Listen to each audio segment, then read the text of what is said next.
Allamjonov o'zbek jurnalistikasini, mediani erkinlashishiga ta'sir qilgan degan tushunchalar bor edi. Bekorlarning 5tasini aytibdi Allamjonov o'zi ham. Juda ko'pchiligi, mutlaq ko'pchiligi soqov. Jurnalistika o'rnini PR egallab olgandek. Savoldan qochmaydi. Burchakka taqalishga harakat qilsangiz ham chiqib ketishni biladi. Jurnalistika jamiyatni sog'lomlantiruvchi, mamlakatning imidji amal bilan bo'ladi. Harakat bilan bo'ladi, mehnat bilan bo'ladi. Xalq dushmani degan ko'p jurnalistlarga qo'llashadi bu. Ko'rdikmi o'zi shu erkinlikni? Faqat bir kishiga bog'liq. Uni kim tayinlagan bo'lsa, hokim qiladi. Faqat o'sha kishi hal qiladi. So'z erkinligi yo'q nazarimda hozir. Men prokuror emasman. Jon deb gaplashgan bo'lardim. Jahongir nima edi? Otajonovmidi? Ortiqxo'jayev.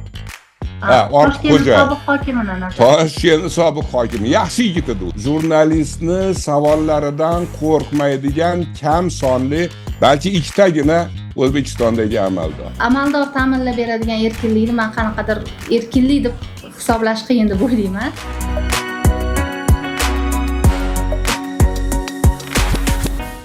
Assalomu alaykum. Erkin O'zbekiston Anora Sodiq bilan suhbatlar podkastini ilk sonini siz bilan bo'lishmoqdamiz. Nima uchun Erkin O'zbekiston? Sababi oddiy, qiyin emas. Biz uchun yangi so'zlardan ko'ra erkin tushunchasi ko'proq qadrli. Erkin O'zbekiston podkast suhbatlarimizni ilk mehmoni Sarvar Usmon. Assalomu alaykum O'ktam aka. Sizni O'zbekistonga tanitgan Sarvar Usmon taxallusi bilan Sarvar aka deb murojaat qilsam maylimi? Marhamat, rahmat. Alaykum assalom Anora. Hozir ko'rsatuvni boshlayotib bilib qoldim. Yangi podkast ekan. Birinchi bo'lib meni mehmonga chaqiribsiz. Rahmat, xursand bo'ldim. Bekorga sizni chaqirmadik. Ozod nazar suhbatlarida shunday degan edingiz. Hamkasblar bilan qurilgan muloqotlar jurnalistika uyini tiklab olishga yordam beradi degan edingiz. Va aynan shuning uchun ham biz muloqotga sizni taklif qildik. Ozod nazar suhbatlari, masalan, yangi sonlari chiqmay qolganiga mana yaqinda 1 yil bo'ladi, adashmasam sentyabrda. Jurnalistikamizda rostini aytsam bir bo'shliq paydo bo'lganda, sizni suhbatlaringiz bizda suhbat janri qoliplarini sindirgan suhbatlardan edi. Ya'ni sizda prokurorcha yondashuv bor edi. Ba'zida birgina savollaringiz O'zbekistondagi vaziyatga tashxis qo'ygan. Siz o'zbek amaldorlaridan Allamjonovni ozodlikka olib chiqqan jurnalistlardansiz. Shu bo'yicha biz sizga ko'p jurnalistlar, nafaqat menimcha O'zbekistonda sizga havas qilamiz. Komil Allamjonov bilan ko'pchilik intervyu qilishga, erishishga harakat qilganmiz, lekin imkoni bo'lmagan. Bizda shunday tushuncha paydo bo'lgan ediki, Allamjonov o'zbek jurnalistikasini, mediani erkinlashishiga ta'sir qilgan degan tushunchalar bor edi. Bunga siz qanday qaraysiz? O'zbek mediasini ochilishi Allamjonov bilan kelganmidi haqiqatan? Avvalo ancha maqtadingiz. Rahmat. Yo'da yo'qotdi. Maqtov. Odam eriblar ketadi. Endi hali prokurorga o'xshatdingiz. Bu maqtovmi, maqtov emasmi? Boyadan beri o'ylab o'tiribman.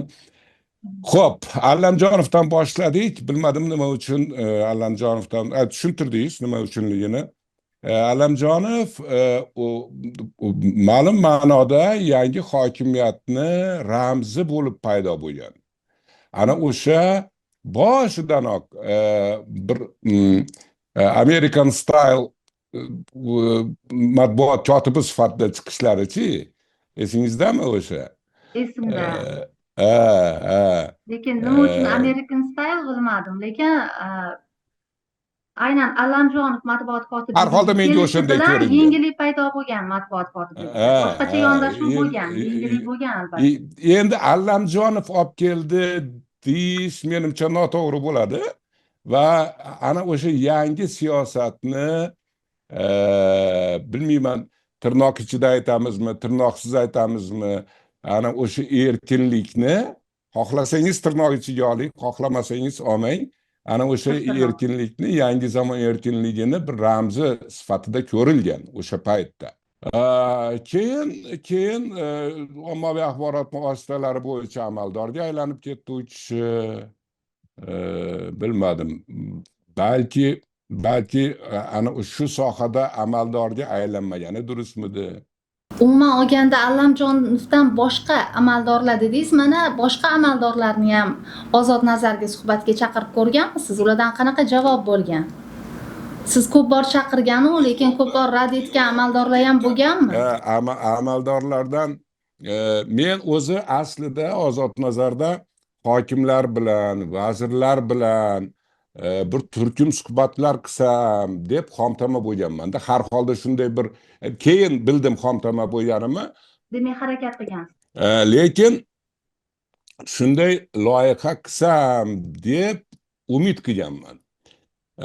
Bu umidimni amalga oshirish uchun siz taniydigan, ko'pchilik taniydigan bir keksa jurnalistlardan birini, meni suhbatlarimda qatnashmagan bir boshqa bir jurnalistni o'rtaga qo'yganman. Bitta tumanni hokimini suhbatga chaqirganman.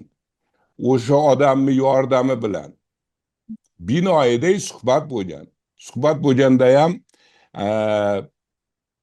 hatto aytishim mumkin, Quva tumanining hokimi edi. O'sha paytda Andijon viloyat hokimi bilan Farg'ona viloyat hokimining o'rtasida qora mushuk o'tib qolgan kunlar edi. Ikkala viloyat o'rtasida qatnovga ta'sir qilgan nima edi? Konflikt edi. Shu mavzularni gaplashganmiz. Juda suyunganman, yaxshi bo'ldi va shu yo'nalishda suhbatlarni davom ettirishim kerak deb keyin to'xtab qoldi-da. Qo'rqishadi. Bilasizmi, O'zbekistonda amaldorlar qo'rqishadi emas, jurnalistdan qo'rqmaydi. Jurnalistdan qo'rqmaydi O'zbekiston. Balki jurnalistga javob bermaslik mas'uliyatidan qo'rqmaydi demoqchidirsiz. Yo'q, jurnalistdan qo'rqmaydigan amaldorlar bor. Mutlaq ko'pchilikni tashkil qiladi. Va jurnalistning savollaridan qo'rqmaydigan amaldorlar bor. Va bu toifaga kiradi ana o'sha Allamjonov. Komil Allamjonov jurnalistni savollaridan qo'rqmaydigan amaldor. Yana bittasi bor edi. Jahongir nima edi? Otajonovmidi? Ortiqxo'jayev. Ortiqxo'jayev. Sobiq hokimini. Toshkent sobiq hokimi. Yaxshi yigit edi u ham. Lekin uni chaqirmagansiz hech qachon. Uni chaqirmaganman, ulgurmadim. Men yaxshi yigit edi der ekanman, Allamjonovni ham yaxshi yigit deyman, Jahongir Ortiqxo'jayevni ham yaxshi yigit deyman, chunki ular jurnalistni savollaridan qo'rqmaydigan kam sonli, balki ikkitagina O'zbekistondagi amaldor. Bilyapsizmi? Shuning uchun masalan men hurmat qilaman ularni. Chunki ular jurnalistni savollaridan qo'rqmaydigan amaldorlar jurnalistning ishini, meni ishimni yengillatadi. Bilyapsizmi? Endi ularni faoliyatiga, bilmayman, xarakteriga, korrupsiyaga aralashmaganiga baho beruvchilar bordir. Meni bahoyim, jurnalist sifatidagi bahoyim amaldorga nisbatan u gapiradimi yo soqovmi? Juda ko'pchiligi, mutlaq ko'pchiligi soqov. Shu ikki kishidan boshqa yana kimdir ayta olasizmi soqov bo'lmagan amaldorni? Misol uchun Allamjonov, to'g'ri, Ortiqxo'jayevdan men ham bir necha marta intervyu olganman, u jurnalistlarga juda ham ochiq bo'lgan. Lekin Allamjonovni konferensiyada tutib olmasak, keyinchalik bu jurnalistlar bilan uchrashiladigan konferensiyalar ham yo'q bo'lib ketdi. Keyin amaldor bo'lgandan keyin katta nimaga ma'muriyatga o'tgandan keyin Allamjonov yo'q bo'lib qoldi. Masalan, Allamjonov bilan men gaplashganimda qanaqa ish deydi, vasiylar kengashi degan bo'larmidi. Ha, mass media vasiylik kengashi O'sha direktori edi o'sha va yerda ishlayotganda administratsiyaga gaplashdim. o'tgach, demak, Yana intervyu bir kutib gal olgan. undan oldinroq bilmayman qanaqa ishda ishlaganida, u paytda esimdan chiqib qoldi. 2 martami 3 marta gaplashdik. Juda aqlli yigit, ziyrak yigit, quv yigit, quv. Nimani savoldan qochmaydi, o'tlab ketib qolmaydi, savolga konkret javob beradi va har qanday nimadan burchakka taqalishga harakat qilsangiz ham chiqib ketishni biladi. Shundoq bo'lish kerak-da siyosatchi degani. Jon deb masalan men aytaylik nima bilan Buxoroning hokimi bilan mana 3-4 kundan beri gap bo'lyapti-ku. Jon deb gaplashgan bo'lardim. Bilyapsizmi? Jon deb gaplashgan bo'lardim va ana o'sha suhbat, ana o'sha birinchidan Buxoro hokimining o'ziga ham foydali bo'lgan bo'lardi. Jamiyatga ham foydali bo'lgan bo'lardi. Men bir narsani tushunmayman, ko'pchilik oddiy narsani tushunmaganidan. Jurnalistika jamiyatni sog'lomlantiruvchi kuch bu.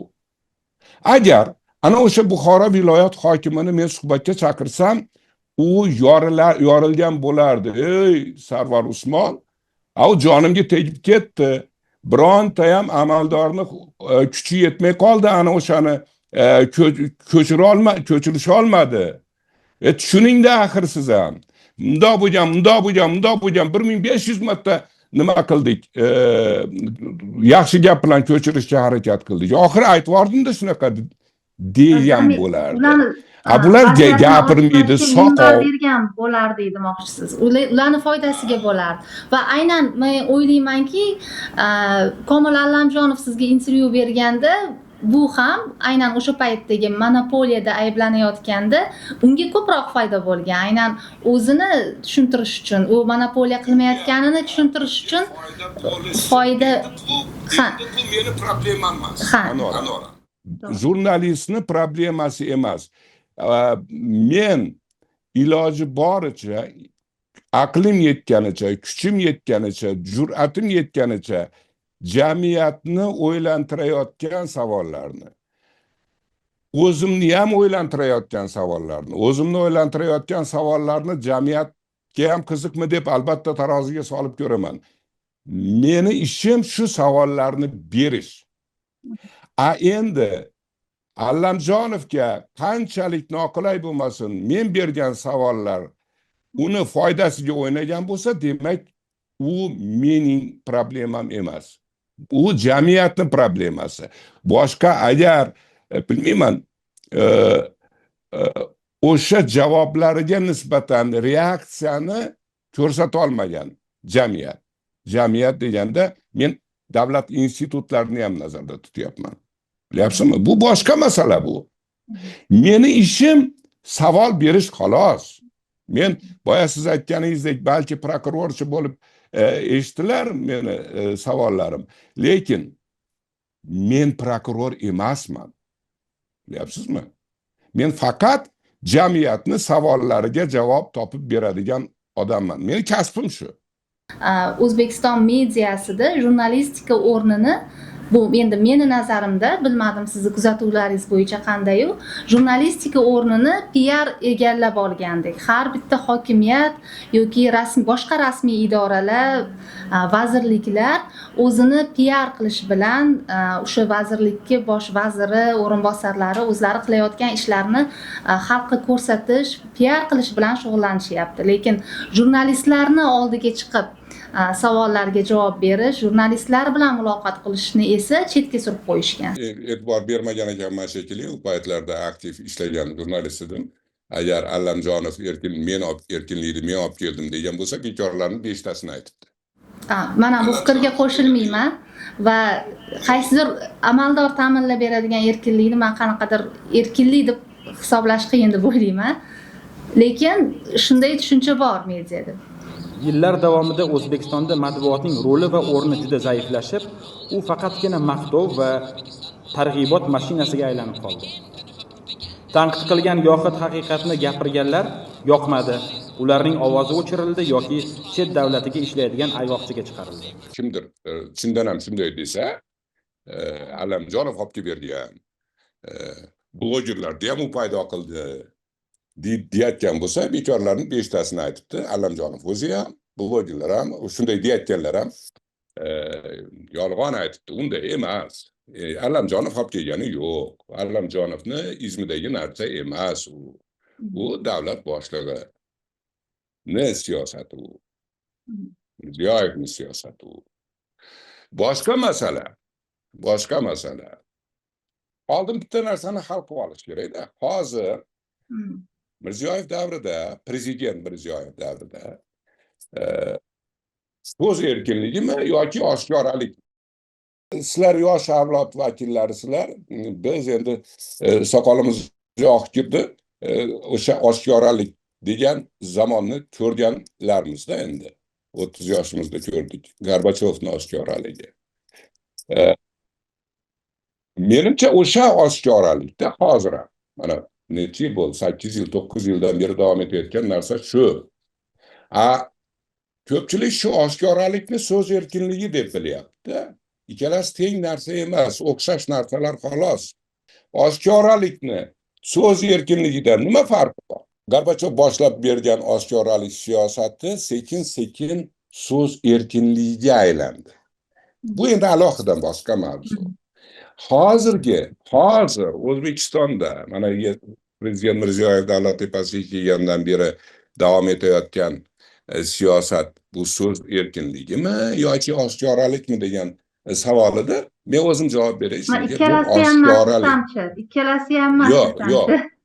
Yo'q, birinchisi aniq. Birinchisi aniq oshkoralik. Nima uchun? Endi farqi nimada? Farqi oshkoralikni tepadan ruxsat berishadi. Va ruxsat bergan kuch ana o'sha oshkoralikni xohlagan vaqtda yana belgilaydi. O'lchamlarini belgilaydi. Dozalarini belgilaydi. Yo'nalishlarini belgilaydi. Bilyapsizmi?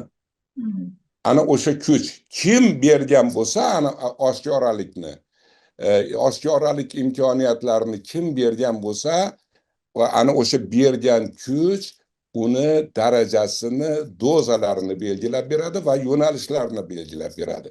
Va ana siz aytayotgan holat, ana o'sha PRga zo'r berish va hokazolar, ana o'sha yo'nalishlar. So'z erkinligi nima? So'z erkinligini ustida unday bir yung bosgan qo'l turmaydi, qonun turadi. Qonun belgilaydi uni. Shaxsiy emas qonunda. Shaxsiy emas qonun belgilaydi. Shuning uchun qozonchini erki bor, qaydan quloq chiqarsa deydi. Kim oshkoralikni bergan bo'lsa, ana o'sha oshkoralikni parametrlarini ham o'zi belgilaydi.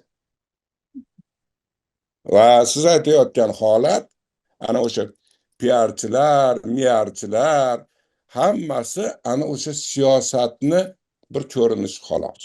So'z erkinligi deganda men birinchi qonunlardan chiqmagan holda odam o'zini o'zi himoya qila olish degan bo'lardim.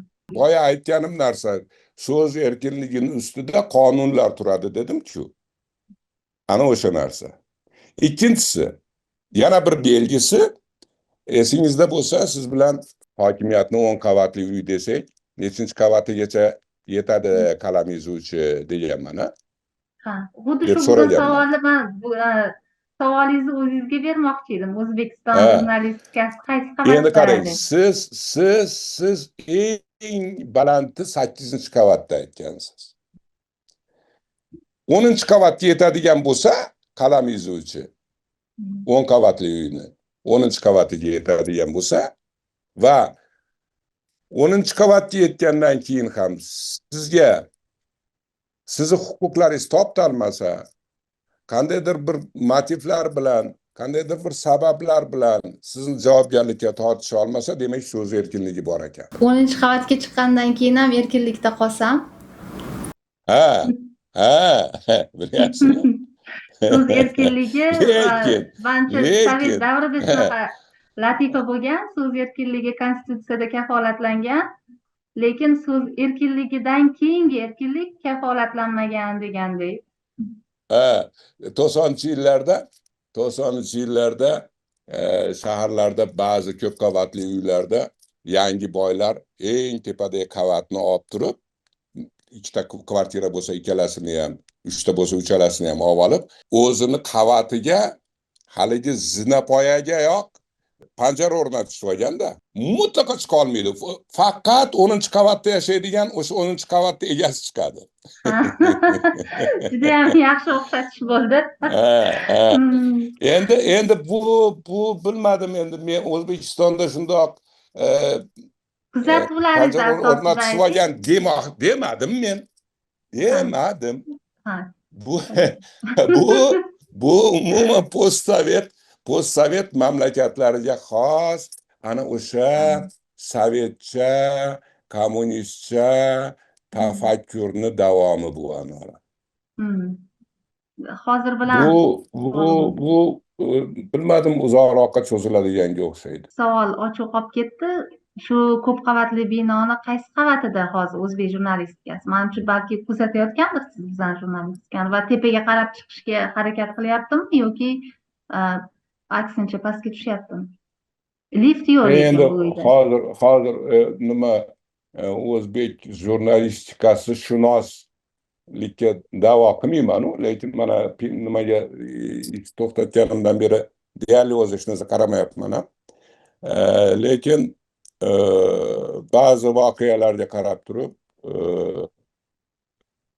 masalan bir paytlar Anora Sodiqova 8-qavatgacha yetadi deb javob berganida, hozir bilmayman 6-qavatga ham yo yetadi Anorani qalami yoki yo'q. Menimcha pasayib ketyapti. Panjaralar pastki qavatlarga qo'yilyapti. Kuzatmadim dedingiz-ku, lekin menimcha tashxisni noto'g'ri qo'ymadingiz. Kuzatmayapman dedingiz, sog'inmadingizmi suhbatdoshlaringizni? Hokimshunos do'stingizni eslatmoqchi edim, Sharof Ubaydullayevni. Siz suhbatga chaqirdingiz. Bu ham men rozi bo'ldim va bu roziligim o'sha sog'inganimning alomati. Bekorga eslamadim, umuman hokimshunos do'stingiz bilan ko'p suhbat qilgan jurnalist sifatida hozirgi O'zbekistonda hokimlarga so'kish imtiyozi berilgani, xalqqa haqorat, qaysidir ma'noda haqorat qilish, qo'pol gapirish imtiyozi berilganini qanday munosabat bildirasiz? Qanday ta'riflagan bo'larsiz? Nega shunday? Chunki ular faqat bir kishi imtiyoz berilganmi? Bu yerda biz jurnalistlar nima qilishimiz kerak mana shunaqa vaziyatda? Jurnalistlarni harakatsizligi, jurnalistlarni loqaydligidan shunday bo'lib qoldi desak noto'g'ri bo'ladi. Bu degani jurnalistlar aralashmasin, e'tibor bermasin emas. Jurnalist o'zini ishini qilsin. Hokim unaqa deb so'kindi, palonchini urdi, palonchini so'kdi deb qiladigan ishini qilsin. Lekin asosiy sabab menimcha ularni faqat bir kishiga bog'liqligi. Hokim bo'lib o'tirishi faqat bir kishiga bog'liq. Uni kim tayinlagan bo'lsa, hokim qiladi. Faqat o'sha kishi hal qiladi. O'sha kishi tayinlagan odam nima Jahongirni esladik-ku, Jahongirdan agar nima qiladigan bo'lsak, sitat oladigan bo'lsa, 6 sekund olib qo'yadi. Shuning uchun ular hech kimdan qo'rqmaydi. Jurnalistdan ham qo'rqmaydi, qo'l ostidagilardan ham qo'rqmaydi. Bu afsuski, bilmayman endi o'sha Sovet davrini keyingi yillarida, so'nggi yillarda shakllangan boshqaruv madaniyati bu keyin bu boshqaruv madaniyatining asosiy unsuriga aylanib qolganga o'xshaydi-da. Bundan xalos bo'lish kerak albatta. Bu hech kimga foyda olib kelmaydi, hech kimni chiroyli qilib ko'rsatmaydi. Bu isnot bu. Isnot. Hokimlar o'zlarini tuta bilmasligi, odam bilan ko'ng bor deyish, bu madaniyatsizlik emas, bu hatto bilimsizlik. Bir yetarli bazasi bo'lsa edi, boshqa o'xshatishlarni aytgan bo'lardi-da. Bu darajada bo'lmaydi-da endi. Sovet davri bilan ko'proq o'xshatishlar der solishtirishlar qilyapsiz-da. Xalq dushmani degan so'z bor-da, eshitgansiz, menimcha begona emas. Ko'p jurnalistlarga qo'llashadi bu so'z. Aholida Endi qaysidir odamlar qanday jurnalist munosabat qaraydi, bo'lishi yana mumkin? kimdir afsuski Qanday hozir ham shu munosabat bo'lishi mumkin? hozir ham bor shu Ha. tushuncha, xalq dushmani degan. Endi o'sha Stalin davrida paydo bo'lganda, ana o'sha repressiyalar davrida hatto ataylab majlislar o'tkazishgan, odamlar shu qadar nima qilishganki, kitobini yomonlasam, demak o'qigan bo'lib qolaman. Masalan, yozuvchilarni yomonlashganku, o'sha xalq dushmaniga chiqarishganku, kitobini yomonlasa, kitobini o'qiganimni aytib turib yomonlasam, o'qigan bo'lib qolaman. Shu o'qiganim uchun ertaga meni ham olib ketib qolishi mumkin degan fikrdan kelib chiqib, men falonchining kitobini o'qiganim yo'q.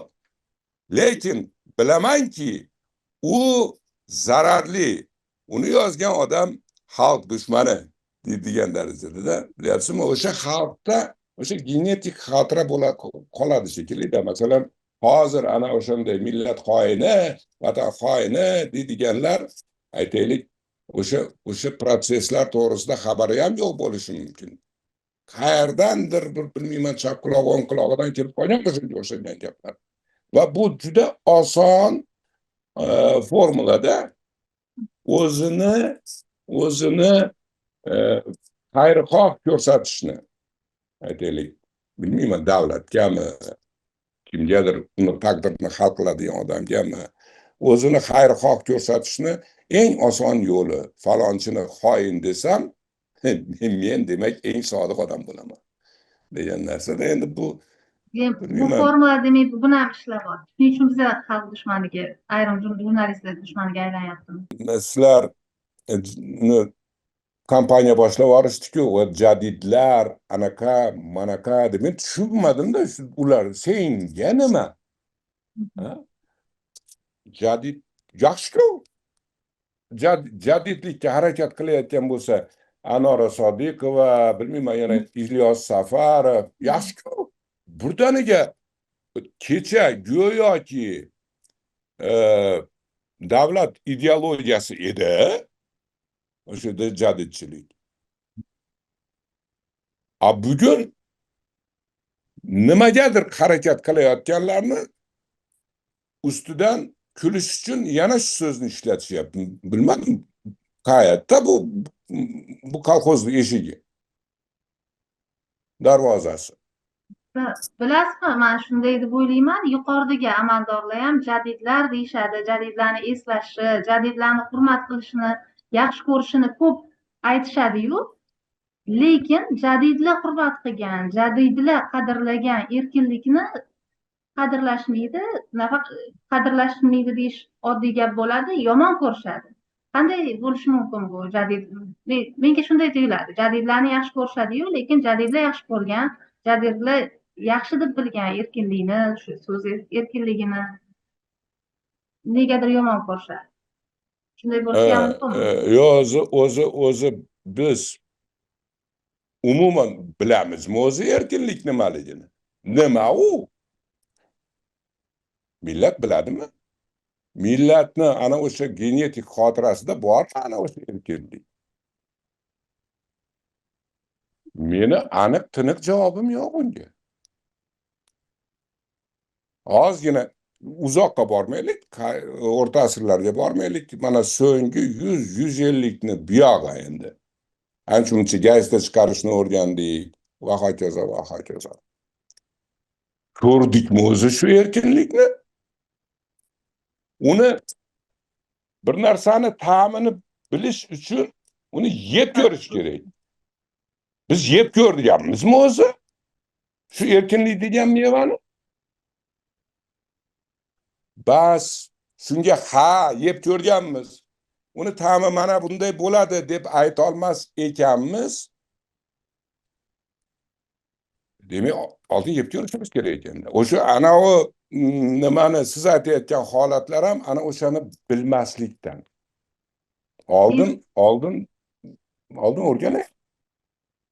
Uni shakli shamoyili qanaqa bo'lishini aniqlab olishimiz kerak. Erkinlikni.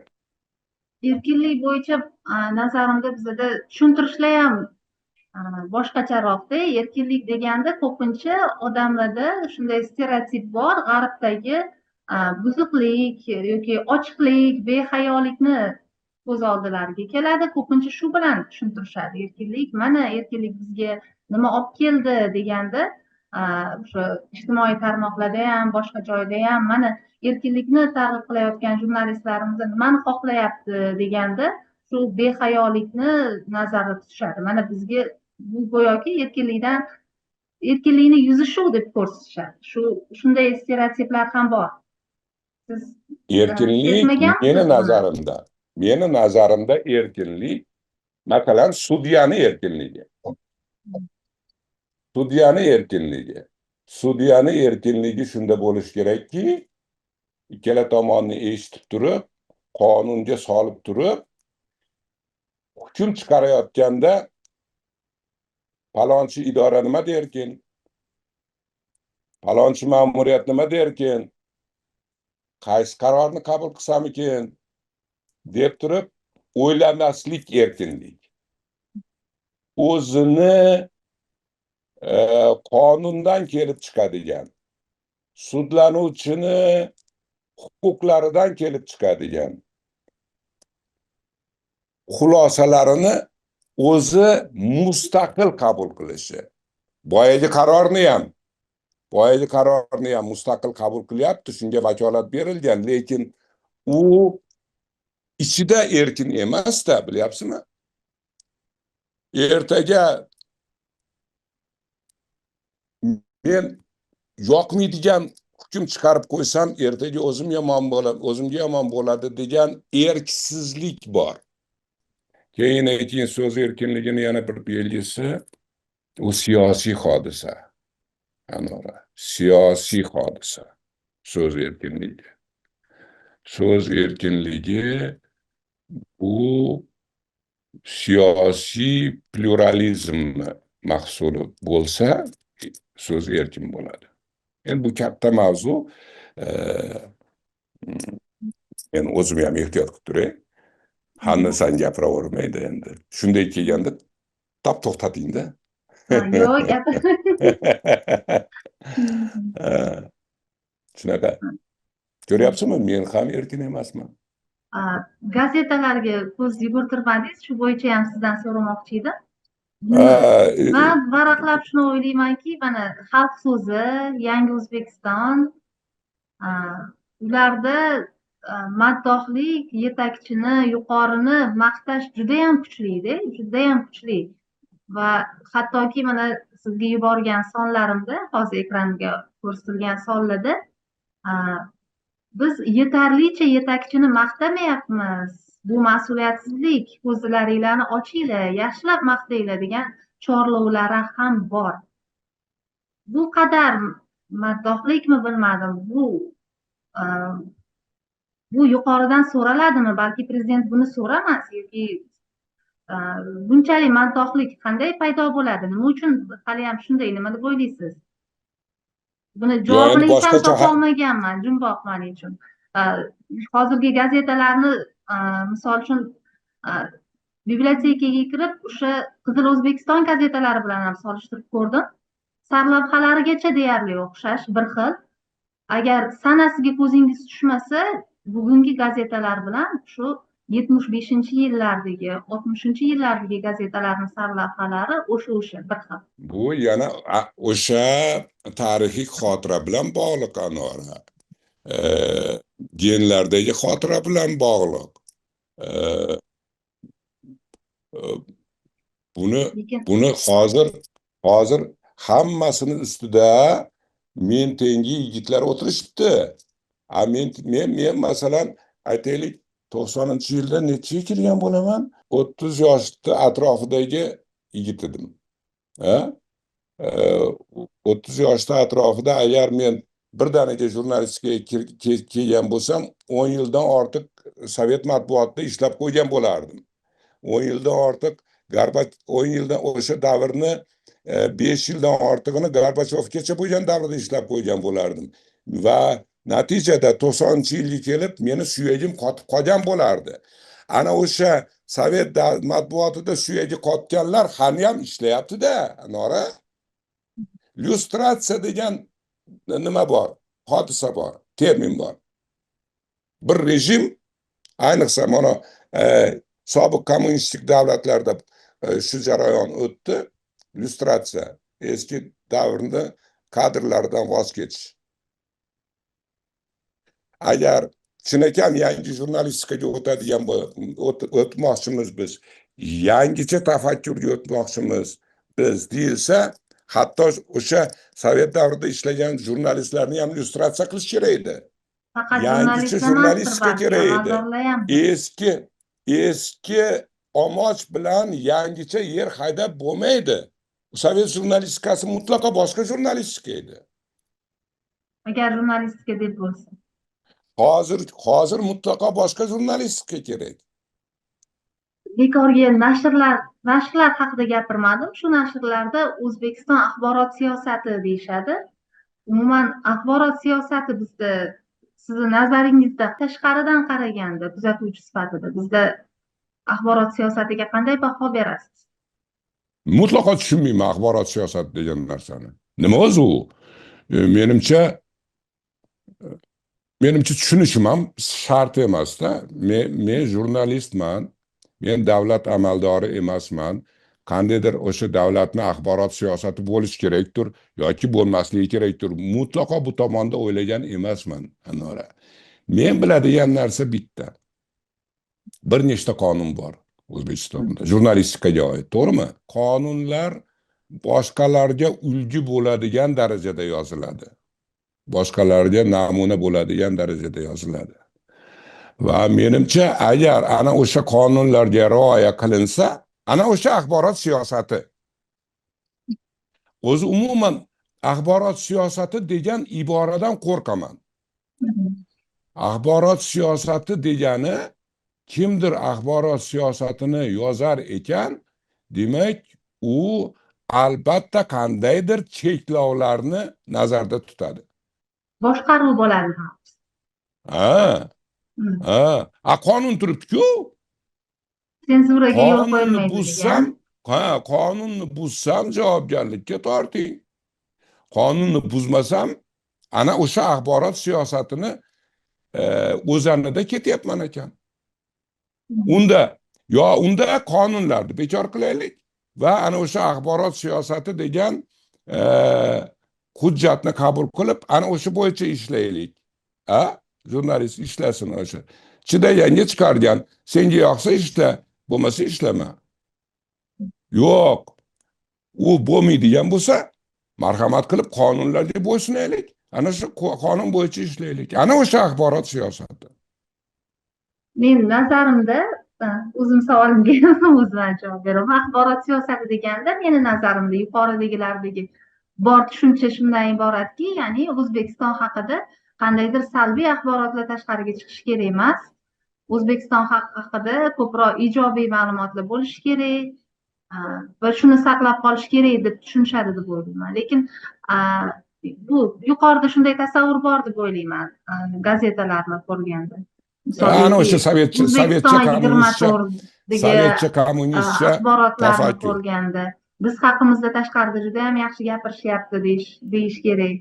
Ya'ni O'zbekistonni hamma bilyapti, yaxshi ko'ryapti, bizni maqtashyapti degan axborot bo'lishi kerak, ma'lumot bo'lishi kerak va ichkarida ham hammasi joyida degan, hammasi joyida, yaxshi degan, yangi joylar ochilyapti degan ma'lumotlar bo'lishi kerak, saytlarda ham, gazetalarda ham. Men nazarimda yuqorida axborot siyosatini, umuman axborot maydonini shunday tushunishadi deb o'ylayman. Va bu o'sha siz aytgandek balki o'sha davr sovet davrini tushunchasidir balki. Tanballarni siyosatida bu tanballarni. Endi qarangda, masalan, agar maqtov kerak bo'ladigan bo'lsa, men mana 8 oy, qancha bo'ldi? 9 oydan beri o'shdaman. Agar meni uyimdan 3 kilometr yurilsa, O'zbekiston boshlanadi. Shu qadar yaqinmiz. Endi Pragada yashayotganda ham hech qachon uzilib qolgan emasmiz. O'zbekistonni o'zbekistonliklardan ko'ra yaxshiroq bilamiz. Bizni ommaviy axborot vositalarini kuzatasizmi? Ha. Bu yerda endi boshqacharoq nima bo'lyapti? Masalan, mana O'zbekiston shaharlari tartibga tushib qolgani, yo'llar kengaygani, toza ekanligi, Toshkent nafaqat Toshkentdagi Magic City, umuman Toshkent Magic City bo'lib qolgani to'g'risida biz qirg'izistonliklar ko'p gapirishadi. Ko'p ekskursiyaga borib kelishyapti, turizm rivojlanyapti. Va aytmoqchimanki, mamlakatning imidji amal bilan bo'ladi. Harakat bilan bo'ladi, mehnat bilan bo'ladi.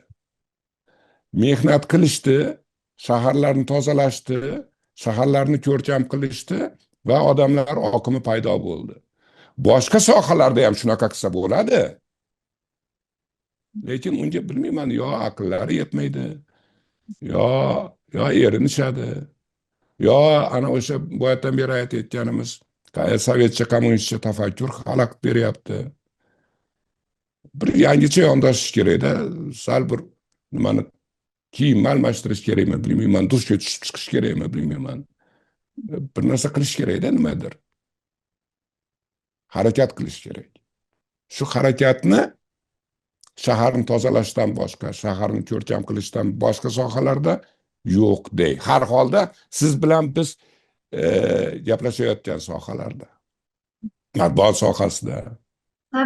Sovetcha deyapmiz, lekin nazarimda ko'p joylarda baribir kadrlar yangilangan. Misol uchun sovet davrini ko'rmagan yoshlar ham hozir maktab bolasi emas, bizdan oshishdi. Lekin hamon o'sha sovetcha qaysidir, afsuski, qadriyatlarni hali ham o'tkazyapmiz. Hozirgi biza hozir aytgan ko'p joylarda ham mana shu mustaqillik davrida ta'lim olgan yoshlar o'tiribdi. Lekin hali ham sovetcha. Kim berdi? Ularning ota-onasi kim? Ularning domlalari kim? Ana o'shanday tafakkurli odamlarda. Suhbatimiz davomida bir necha marta gen xotirasi, qondagi xotira, umumiy milliy tafakkurdagi xotira deyapmiz. O'sha zanjir bordi. O'tyapti. Geniga bilmadim, men qo'shila olmasam kerak. Men nazarimda odamlar baribir erkin tug'iladi. Atrof muhit ko'proq ta'sir qilsa kerak deb o'ylayman. Chunki har bir odam qandaydir erkin tug'iladi degan tasavvurlarim bor. Ayniqsa o'zbekni erkini cheklaydigan nimalarimiz ko'p. Aytgan so'zi uchun keyin shuni bekor aytdim-da deb hadiksiramaslik erkinligi, bilyapsizmi? Har sohada. Shu haqda ketyapti gap. Rahmat Sarvar aka. Rahmat sizga. Umuman